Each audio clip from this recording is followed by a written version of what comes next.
Thank you to WISE, the Athena Initiative, the New Line Institute, and the Institute of World Affairs for bringing us together to mark this very important anniversary. I'm so sorry I couldn't be with you in person, but I'm glad that I will be able to make a few remarks now. It's truly an honor to be with such a committed community of WPS and gender champions at this critical moment for WPS.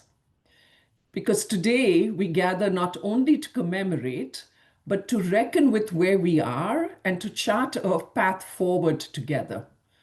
25 years ago, UNSCR 1325 codified what women peace builders around the world already knew: that sustainable peace requires women's full and meaningful participation, not as an afterthought, not as window dressing, but as essential to success. And for many of those years, we built together. We created infrastructure, we appointed focal points, we drafted national action plans, we increased women's representation in security forces and peacekeeping missions, we gathered evidence proving what works, and the United States led in many of those efforts across administrations with bipartisan support.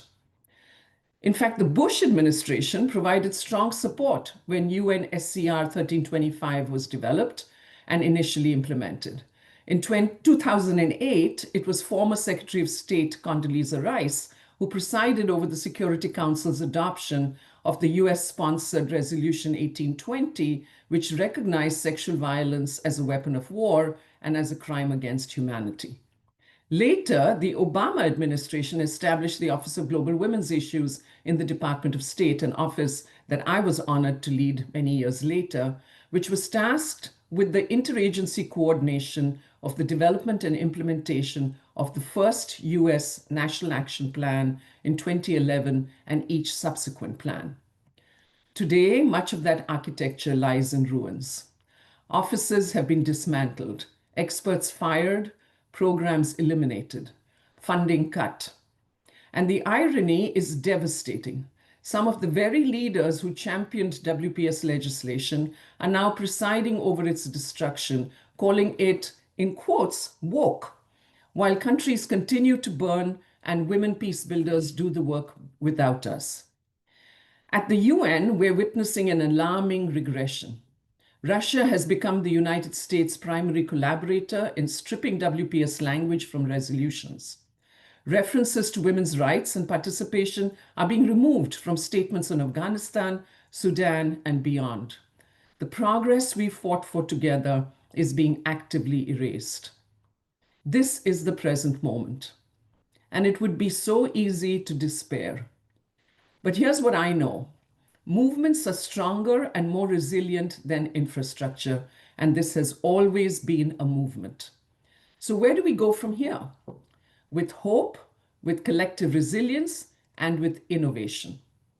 First, we must innovate how we resource this work. For too long, we've funneled support through government channels that can be shut down overnight. What if we created independent WPS funds that bypass traditional bureaucracies? Technology and creative financing may help us do this right. Second, we strengthen networks that transcend borders and institutions. When one government retreats, others must step forward.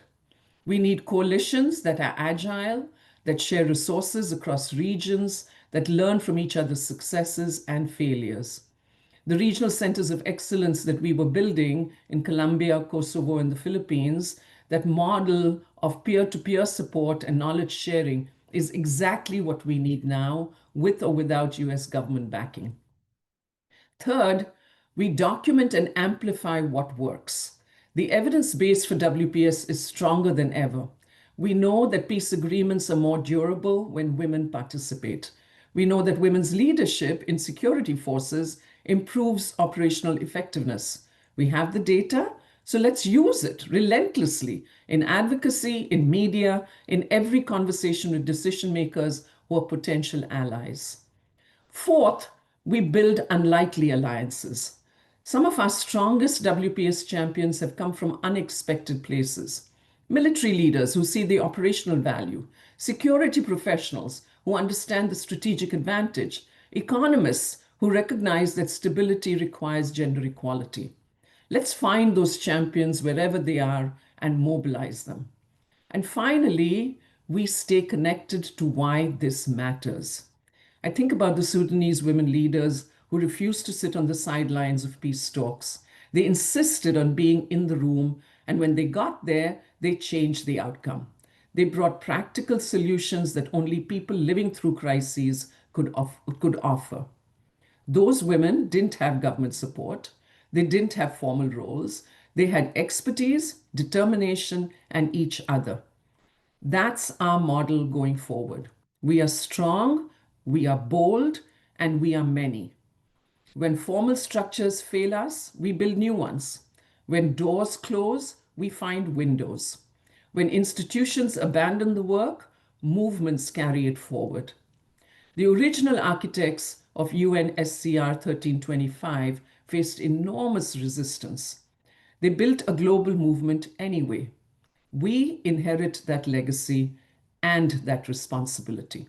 So let's innovate, let's connect, let's resource directly, let's build coalitions that cannot be dismantled by a single election or executive order, and let's hold on to the hope that brought us here, even as we channel our anger into action.